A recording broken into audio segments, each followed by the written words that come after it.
Suatu hari, di tengah teriknya matahari kerajaan Baghdad, Raja Harun al-Rashid terlihat mondar-mandir di halaman istana. Wajahnya gelisah, alisnya bertaut seperti dua unta yang berciuman. Para pelayan ketakutan, bahkan kucing istana pun sembunyi di balik guci air. "Ada yang aneh, sangat aneh," teriak sang raja. "Apa yang aneh, Baginda?" tanya Perdana Menteri yang baru, yaitu Menteri Subadul, yang terkenal lebih banyak gaya daripada isi. "Aku bermimpi bahwa istana ini bukan milikku." Raja memandang langit. Dan lebih anehnya, semua rakyat dalam mimpi itu justru menyebutku pelayan Abu Nawas. Semua terdiam. Lalu terdengar suara tawa dari kejauhan. Ya, itu suara Abu Nawas yang sedang mengajar burung beo menyanyi lagu tentang pajak. "Abu Nawas!" teriak raja. Abu Nawas dipanggil ke istana. Dengan santainya, ia datang membawa burung beo di pundak dan satu kantong kecil berisi pasir. "Engkau panggil aku, wahai raja yang mendekati stres," sapa Abu Nawas sambil membungkuk ala orang yang pura-pura sopan. "Diam, Abu. Aku mimpi buruk. Semua rakyat bilang aku pelayanmu. Apa maknanya ini?" Abu Nawas tertawa. "Baginda, itu tandanya rakyat menganggapmu terlalu baik seperti pelayan." Semua pejabat menahan tawa, kecuali Menteri Subadul yang sudah merah padam. Raja murka. "Kalau begitu, aku tantang kau, Abu. Dalam 7 hari, kau harus menjelaskan mimpi ini dengan bukti nyata dan pelajaran hidup. Jika gagal, kau akan menjadi pelayan istanaku seumur hidup." "Sepakat," jawab Abu Nawas sambil melempar segenggam pasir ke langit dan berkata, "Biarlah pasir ini jadi saksi." Dalam perjalanan pulang, Abu Nawas berpikir keras. Ia tahu raja sedang bosan dengan kemewahan, dan rakyat lelah dengan pajak Menteri Subadul. Maka, ia menyusun rencana besar. Kita akan menukar kehidupan kerajaan dan rakyat selama 1 hari. Abu mengumpulkan aktor, pedagang, guru, dan bahkan pencuri pensiun. Ia menyuruh mereka menyamar jadi bangsawan, sementara para pejabat harus menyamar jadi rakyat miskin tanpa mereka sadari. Ia mulai dari Menteri Subadul. Di pagi hari yang cerah, Menteri Subadul bangun dan mendapati dirinya di sebuah gubuk. Pakaian lusuh, bau kambing. Di luar rumah ada papan kayu bertuliskan, "Tukang sapu jalan Subadul, bayar seikhlasnya." Subadul panik. Saat ia mencoba masuk istana, para penjaga yang disuap Abu sudah ganti shift dan berpura-pura tidak mengenalnya. "Siapa kau, wahai orang miskin berwajah tegang?" "Aku menteri." Ya, menteri sampah jalanan mungkin," jawab penjaga. Hari itu Subadul menyapu jalan, dipalak preman, dikejar kambing, dan dikerjai anak-anak kecil yang mengira dia badut pasar. Sementara itu, Abu Nawas mengenakan jubah raja dan masuk ke istana. Semua penjaga membungkuk. "Salam, Baginda Abu Nawas." Para pejabat bingung, tapi sudah diancam oleh raja pengganti untuk berpura-pura. Abu Nawas pun memerintah. Hari pertama, semua pajak dibatalkan. Hari kedua, semua pedagang diberi emas sebatang. Hari ketiga, semua sekolah gratis dan anak-anak diajak belajar dengan permainan. Hari keempat, ia mengubah kolam istana menjadi tempat bermain ikan paus mainan dan badut raksasa yang memanggil, "Belajarlah dengan tawa." Hari kelima, Abu menggelar acara besar, teka-teki rakyat bersama Raja Abu Nawas. Teka-teki pertama, jika sebuah kambing memakan emas, apakah ia akan kaya? Orang pertama menjawab, "Tidak, karena dia tetap kambing." Orang kedua menjawab, "Ya, karena isi perutnya emas." Abu Nawas menjawab, "Tergantung siapa yang memerahnya, rakyat atau menteri." Tertawalah semua yang hadir. Teka-teki kedua, mana yang lebih berat, janji pejabat atau keju zaman dahulu? Seorang anak kecil menjawab, "Keju, karena janji pejabat sering menguap." Raja Harun tak tahan. Ia menyamar jadi pedagang kacang dan menyusup ke pasar. Ia mendengar langsung pujian rakyat. Raja baru bijaksana, lucu, dan bagi-bagi makanan. Tidak seperti raja dulu, bawaannya pajak mulu. Raja terdiam. Ia menatap langit, lalu kacang di tangannya. Ternyata, aku dilupakan begitu cepat. Namun, Abu Nawas yang tahu penyamaran sang raja, sudah menyiapkan kejutan. Hari ke-7 tiba. Abu mengundang seluruh rakyat ke alun-alun. Di tengah panggung, ada 2 tahta. Satu untuk sang Raja Harun, satu untuk Abu Nawas. Rakyat sekalian, seru Abu Nawas. Selama seminggu, kalian hidup tanpa pajak, tanpa tekanan, dan penuh tawa. Tapi, apakah itu membuat negara makmur? Semua hening. Tidak.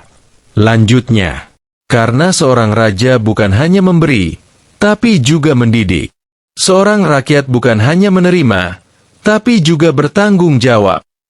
Lalu, Abu Nawas menunjuk Menteri Subadul yang lusuh dan berkata, dan seorang pejabat seharusnya tahu rasanya menjadi rakyat. Semua bersorak. Abu lalu turun dari tahta dan bersimpuh pada raja yang menyamar, lalu berkata, Baginda, inilah mimpi Anda. Jika tak hati-hati, istana bisa berpindah dari kenyataan ke sandiwara. Raja bangkit dan tertawa keras. Abu Nawas, kau menang. Bukan hanya teka-teki, tapi juga hatiku dan hati rakyat. Abu Nawas berdiri, mengangkat kantong pasir yang dulu ia lempar. Dan seperti pasir ini, yang tak bisa dikembalikan ke dalam karungnya, begitu pula dengan pelajaran ini, biarlah menyebar ke seluruh kerajaan. Menteri Subadul dimutasi jadi Kepala Kebersihan Nasional, tanpa embel-embel, menteri. Burung beo Abu diangkat jadi guru seni suara istana. Dan Abu Nawas, ia tetap bebas, tertawa, dan selalu muncul saat raja atau rakyat butuh tawa dan logika. Beberapa hari setelah kejadian besar itu, Raja Harun al-Rashid kembali tenang. Namun, rasa penasarannya belum hilang. Abu Nawas, katanya suatu pagi di taman istana, kau hebat menyusun permainan, tapi bisakah kau menjawab satu teka-teki lagi? Abu tersenyum. Selama bukan teka-teki tentang mantan pacar Baginda, hamba siap. Tidak, jawab raja. Geli juga. Ini teka-tekinya. Bayanganku selalu bersamaku di siang hari, namun menghilang di malam hari. Tapi ada satu makhluk yang bisa membawa bayanganku ke malam. Siapakah dia?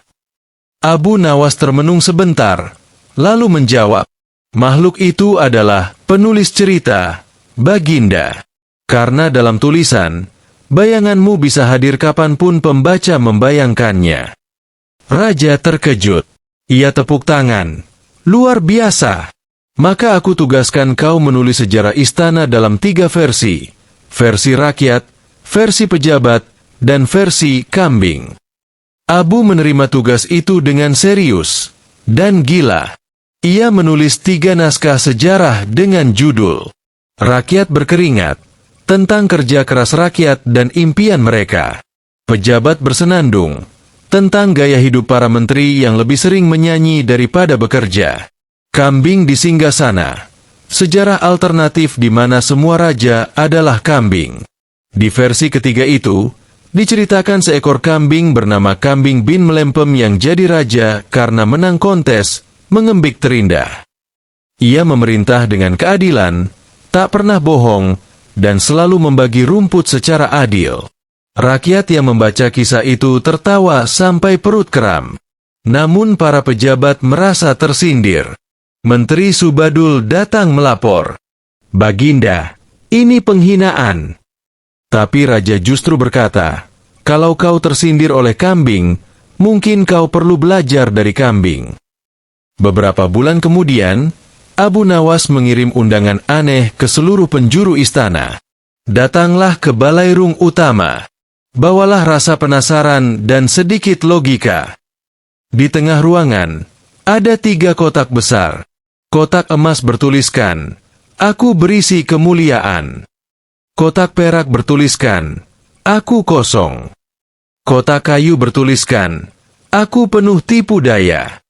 Raja dan para menteri diminta memilih satu. Siapa yang benar akan dapat hadiah tak ternilai. Menteri Subadul memilih kotak emas. Kemuliaan, tentu ini aku. Raja memilih kotak kayu. Karena aku pemimpin, aku siap menghadapi tipu daya. Abu Nawas memilih kotak perak. Karena aku tahu, kekosongan itu awal dari pengetahuan. Saat dibuka, kotak emas hanya berisi cermin, menunjukkan wajah sendiri. Kotak kayu berisi ular karet dan surat. Tipu daya ini menakutkan, tapi palsu. Kotak perak, hanya secari kertas bertuliskan. Kosong ini adalah tempat untuk menuliskan sejarah baru. Raja terdiam, lalu tertawa. Engkau benar lagi, Abu, yang merasa dirinya paling penuh, justru tak siap menerima pelajaran baru. Suatu malam, kegemparan terjadi. Unta kerajaan kabur. 4 ekor unta istana mengamuk dan mengacak-acak taman. Para penjaga panik. Menteri Subadul menyarankan, "Kita panggil tukang sihir." Tapi Abu Nawas berkata, "Biar aku selesaikan ini dengan ilmu dan tawa." Ia membawa cermin besar, rumput palsu, dan rekaman suara unta betina, buatan pengrajin musik jalanan. Dalam waktu sejam, semua unta kembali ke kandang, terpikat oleh suara unta betina penyanyi yang ternyata suara Abu Nawas sendiri. Raja tertawa sambil memegangi perut. "Abu, apakah ada yang tidak bisa kau lakukan?" Abu menjawab, "Ya, Baginda menikah dengan unta." Suatu pagi, Abu Nawas mengatur prank terakhirnya. Seluruh pelayan istana diganti dengan aktor rakyat yang menyamar. Raja bangun tidur dan diberi sarapan oleh pria berjanggut tebal yang berkata, "Selamat pagi, tuanku, Raja Subadul." Raja terkejut. "Apa? Aku bukan Subadul." Pelayan berkata, "Tapi ini kerajaan Untanesia. Anda kemarin baru menikahi putri kambing." Raja hampir pingsan. Sampai akhirnya Abu muncul sambil tertawa. "Tenang, Baginda. Ini pelajaran terakhir. Jangan pernah percaya pada persepsi tanpa logika." Raja geleng-geleng, lalu tertawa juga. Di hari perayaan rakyat, Raja Harun al-Rashid memanggil Abu ke tengah panggung. Ia berkata, "Abu, kau telah mengajarkanku lebih dari semua guru istana.